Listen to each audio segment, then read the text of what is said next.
That brings me to the second pillar for our future, the pursuit of peace.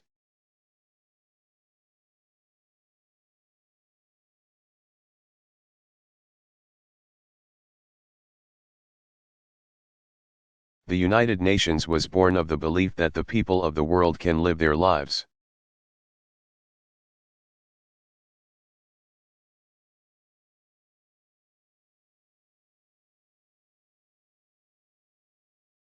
Raise their families, and resolve their differences peacefully.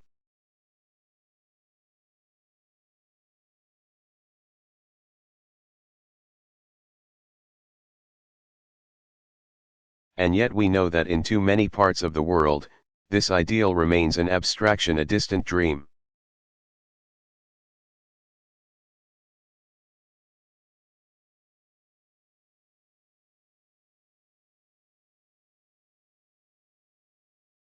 We can either accept that outcome as inevitable, and tolerate constant and crippling conflict.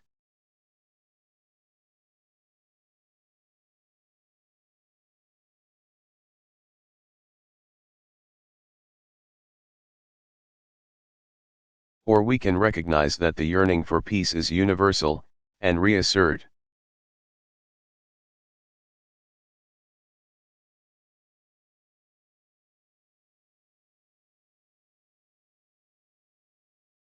our resolve to end conflicts around the world.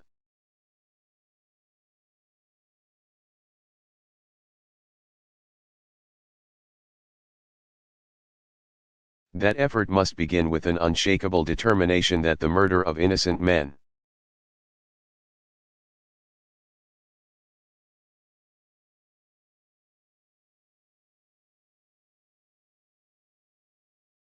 women and children will never be tolerated.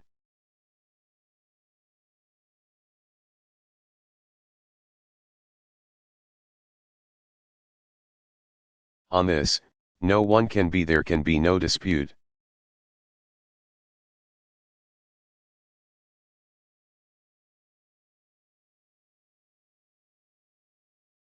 The violent extremists who promote conflict by distorting faith have discredited and isolated themselves.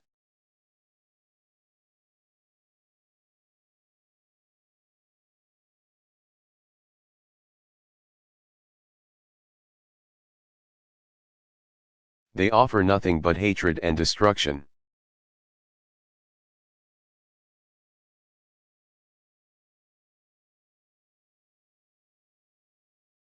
In confronting them, America will forge lasting partnerships to target terrorists.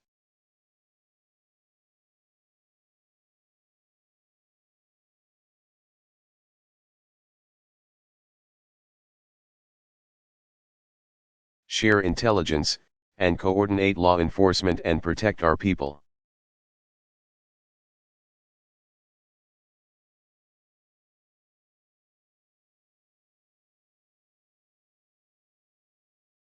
We will permit no safe haven for Al-Qaeda to launch attacks from Afghanistan or any other nation.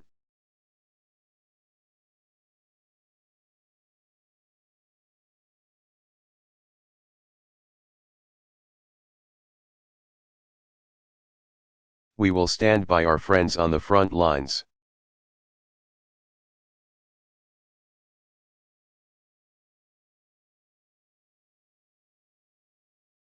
As we and many nations will do in pledging support for the Pakistani people tomorrow.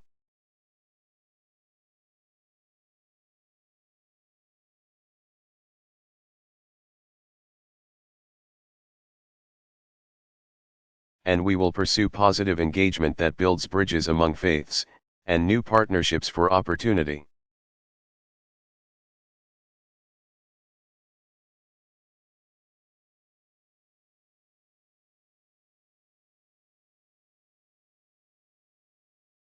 Our efforts to promote peace, however, cannot be limited to defeating violent extremists.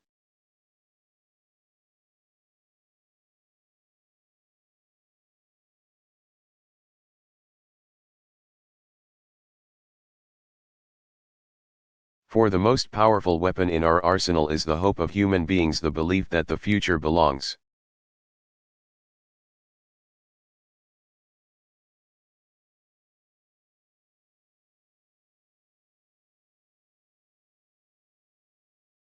To those who would build and not destroy. The confidence that conflicts can end and a new day can begin.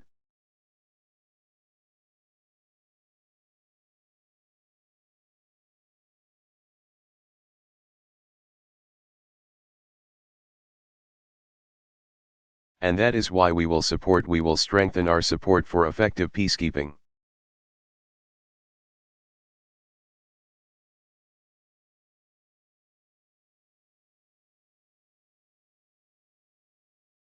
While energizing our efforts to prevent conflicts before they take hold.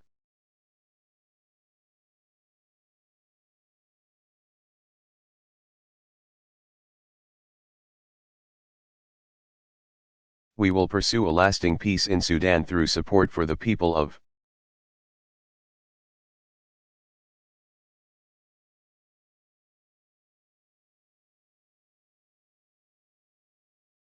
Darfur and the implementation of the comprehensive peace agreement, so that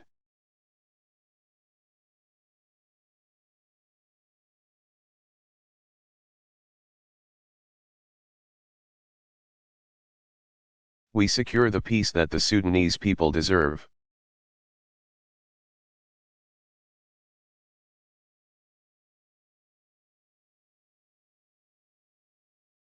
And in countries ravaged by violence from Haiti to Congo to East Timor.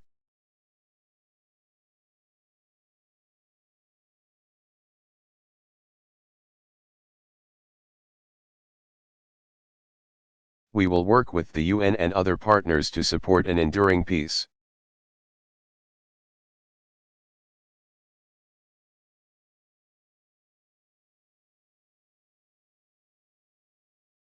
I will also continue to seek a just and lasting peace between Israel, Palestine, and the Arab world.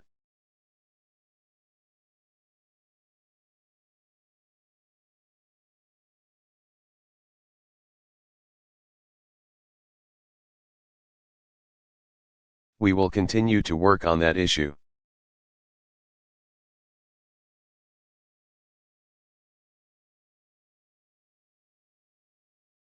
Yesterday, I had a constructive meeting with Prime Minister Netanyahu and President Abbas.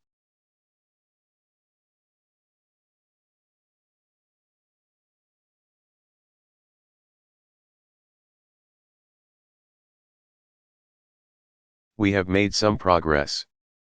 Palestinians have strengthened their efforts on security.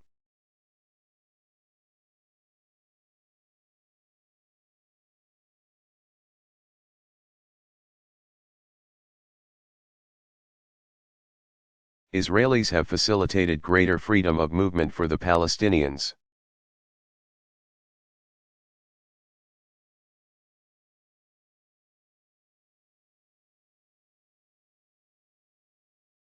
As a result of these efforts on both sides, the economy in the West Bank has begun to grow. But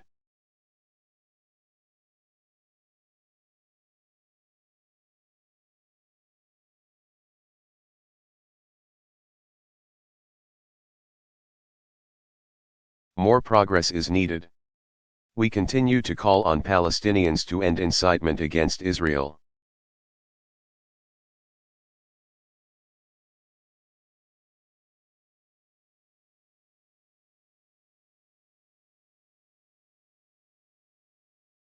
And we continue to emphasize that America does not accept the legitimacy of continued Israeli settlements.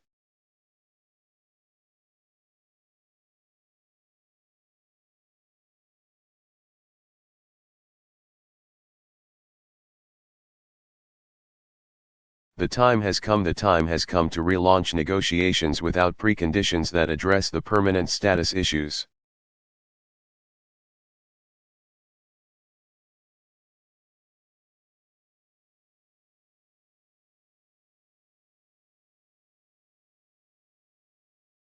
Security for Israelis and Palestinians, borders, refugees, and Jerusalem.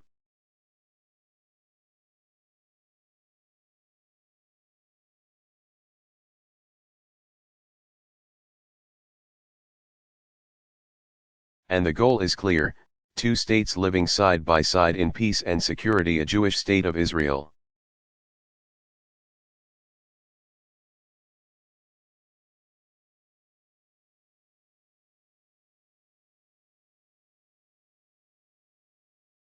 with true security for all Israelis, and a viable, independent Palestinian state with contiguous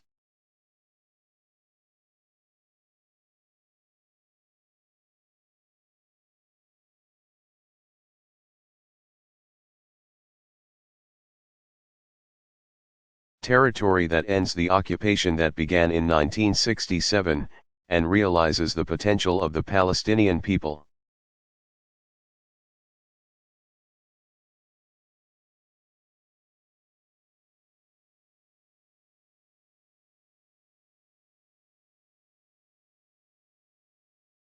As we pursue this goal, we will also pursue peace between Israel and Lebanon.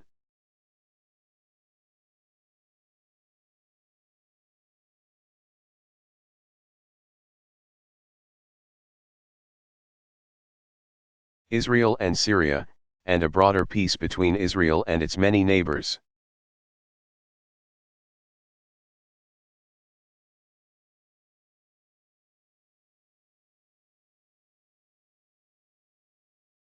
In pursuit of that goal, we will develop regional initiatives with multilateral participation.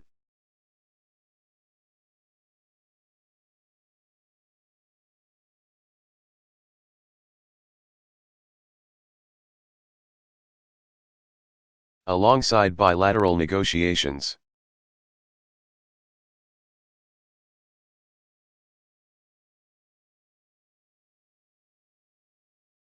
Now, I am not naive.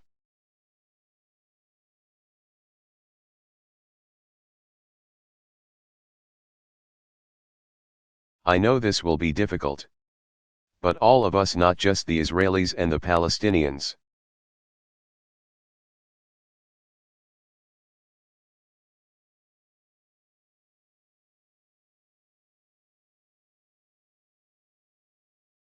But all of us must decide whether we are serious about peace, or whether we will only lend it lip service.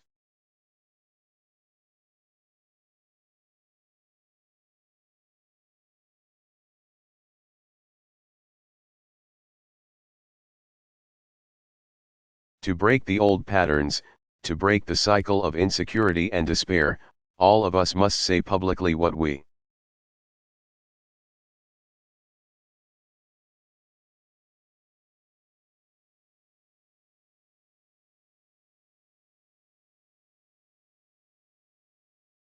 would acknowledge in private.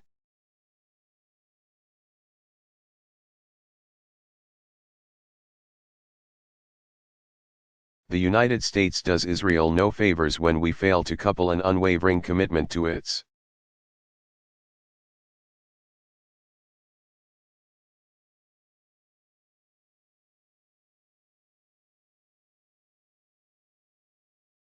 security with an insistence that Israel respect the legitimate claims and rights of the Palestinians.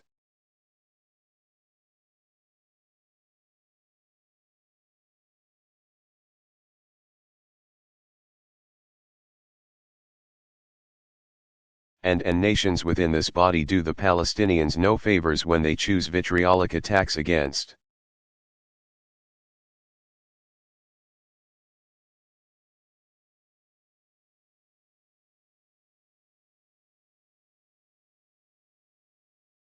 Israel over constructive willingness to recognize Israel's legitimacy and its right to exist in peace and security.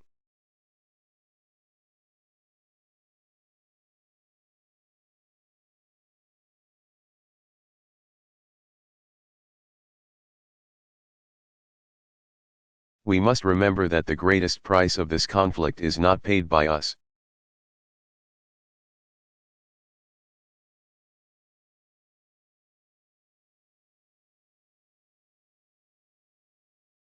It's not paid by politicians. It's paid by the Israeli girl in Sderot who closes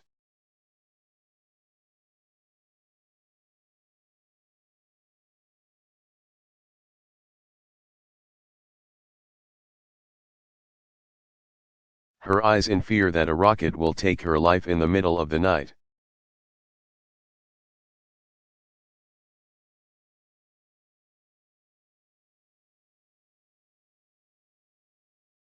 it's paid for by the Palestinian boy in Gaza who has no clean water and no country to call his own.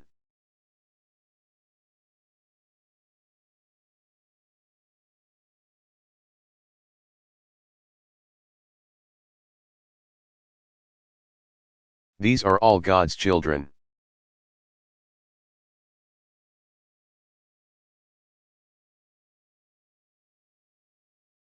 And after all the politics and all the posturing,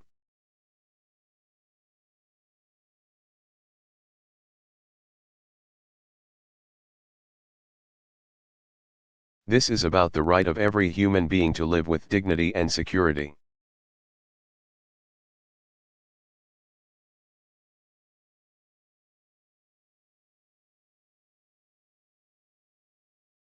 That is a lesson embedded in the three great faiths that call one small slice of earth the Holy Land.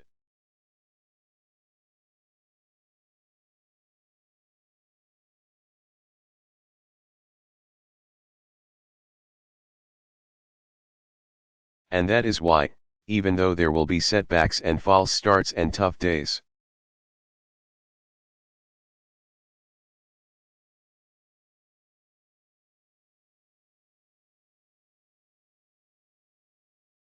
I will not waver in my pursuit of peace.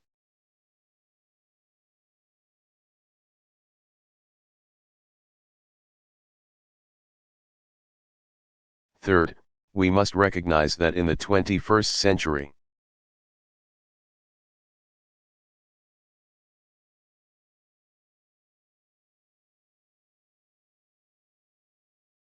there will be no peace unless we take responsibility for the preservation of our planet.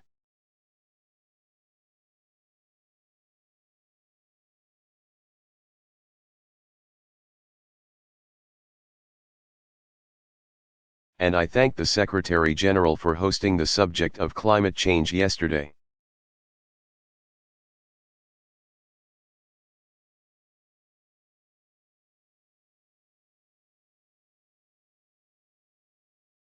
The danger posed by climate change cannot be denied.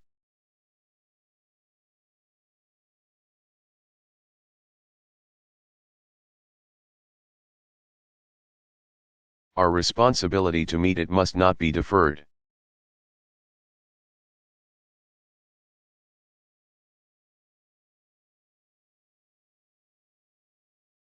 If we continue down our current course,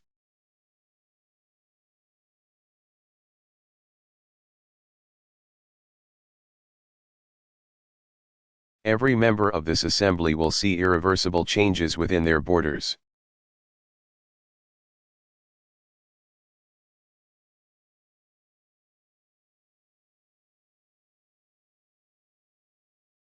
Our efforts to end conflicts will be eclipsed by wars over refugees and resources.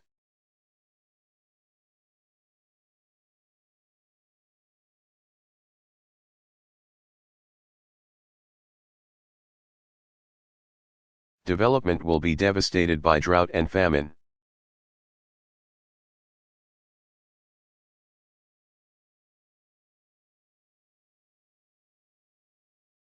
Land that human beings have lived on for millennia will disappear.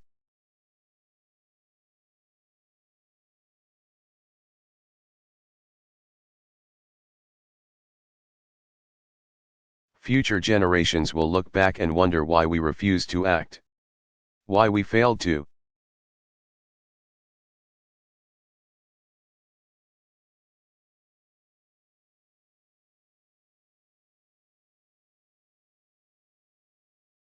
Pass on why we failed to pass on an environment that was worthy of our inheritance.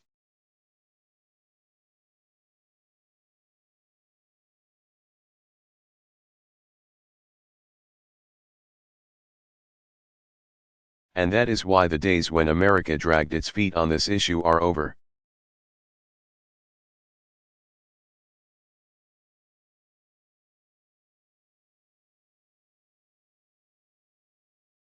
We will move forward with investments to transform our energy economy.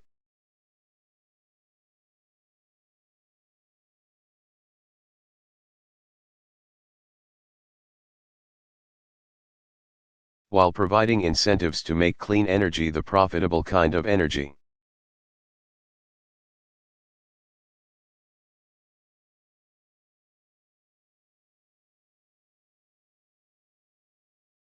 We will press ahead with deep cuts in emissions to reach the goals that we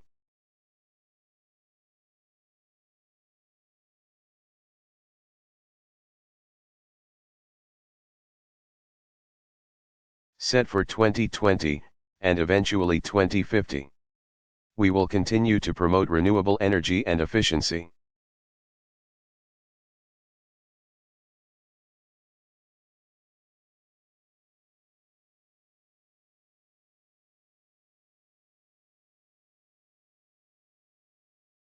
And share new technologies with countries around the world.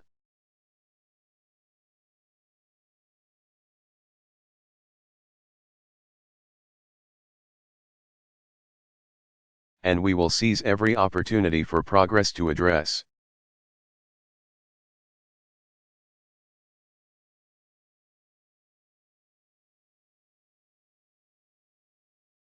this threat in a cooperative effort with the entire world.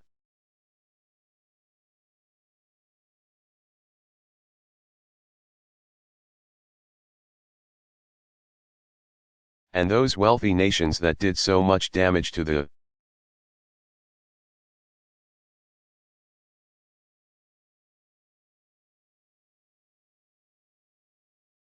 environment in the 20th century must accept our obligation to lead.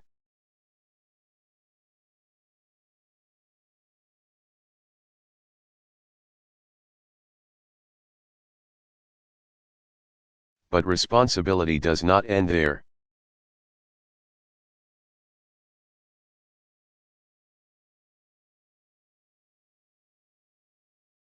While we must acknowledge the need for differentiated responses, any effort to curb carbon emissions must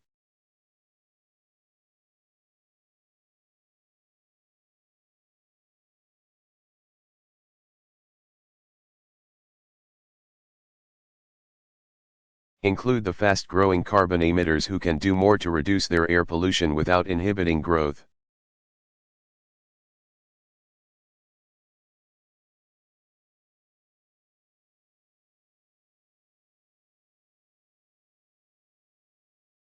And any effort that fails to help the poorest nations both adapt to the problems that climate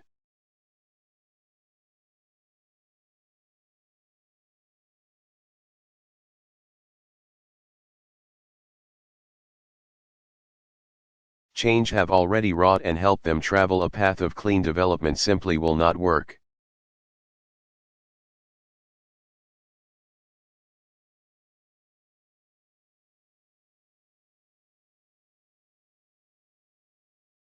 It's hard to change something as fundamental as how we use energy.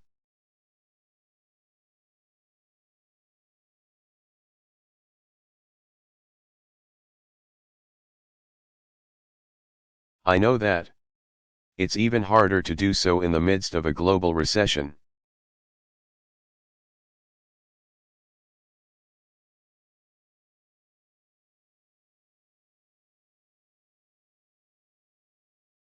Certainly, it will be tempting to sit back and wait for others to move.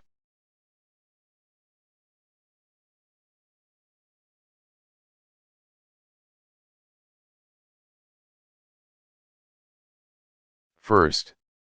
But we cannot make this journey unless we all move forward together.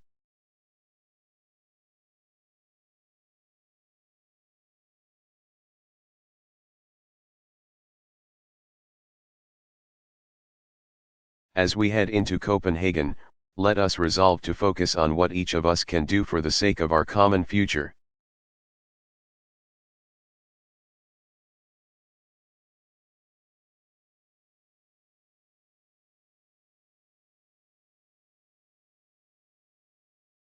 And this leads me to the final pillar that must fortify our future.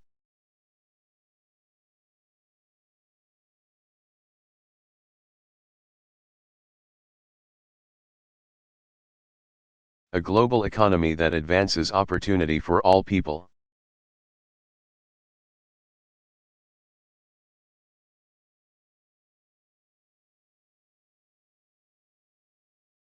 The world is still recovering from the worst economic crisis since the Great Depression.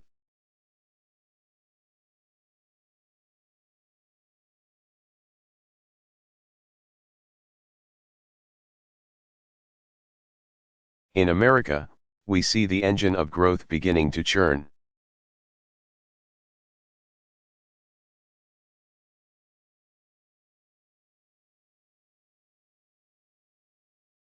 And yet many still struggle to find a job or pay their bills.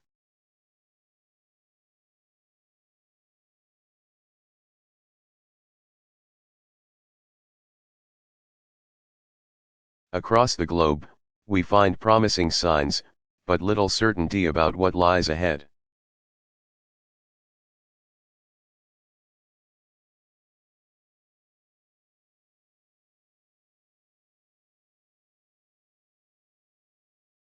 And far too many people in far too many places live through the daily crises that challenge our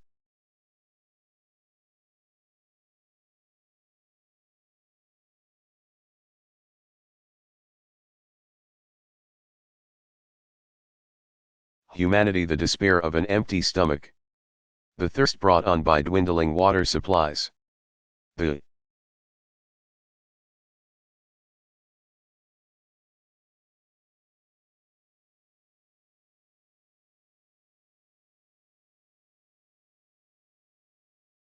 injustice of a child dying from a treatable disease, or a mother losing her life as she gives birth.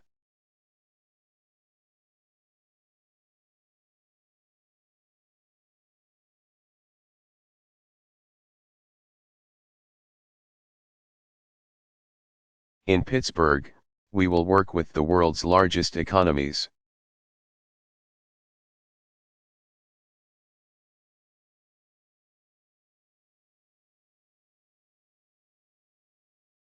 To chart a course for growth that is balanced and sustained.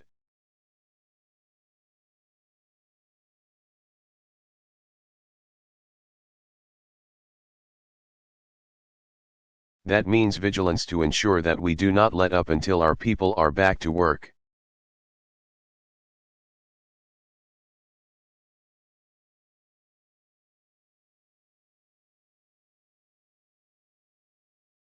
That means taking steps to rekindle demand so that global recovery can be sustained.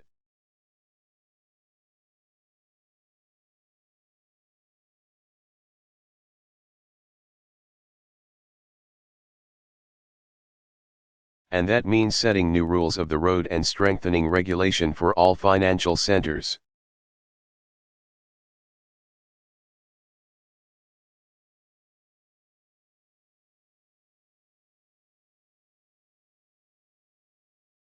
So that we put an end to the greed and the excess and the abuse that led us into this disaster.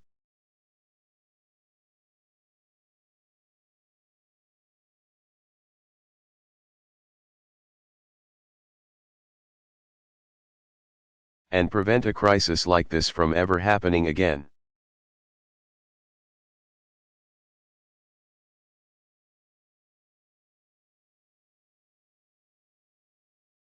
At a time of such interdependence, we have a moral and pragmatic interest, however.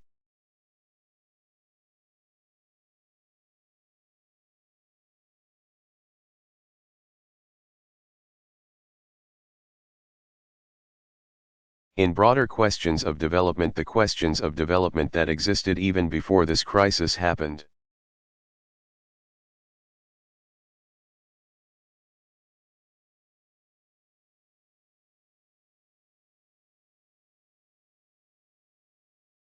And so America will continue our historic effort to help people feed themselves.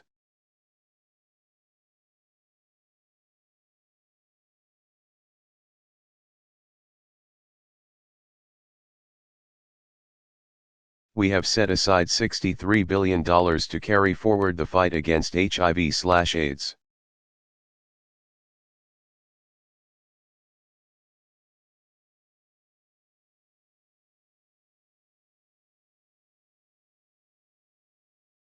To end deaths from tuberculosis and malaria, to eradicate polio, and to strengthen public health systems. We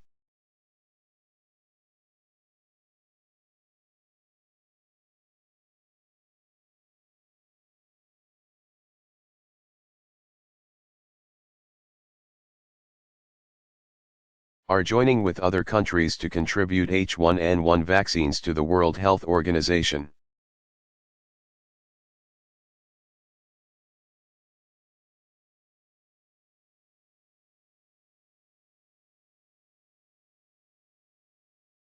We will integrate more economies into a system of global trade.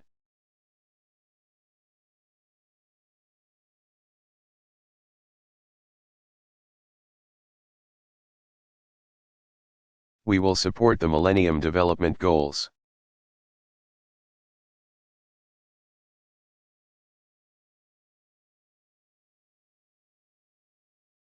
And approach next year's summit with a global plan to make them a reality.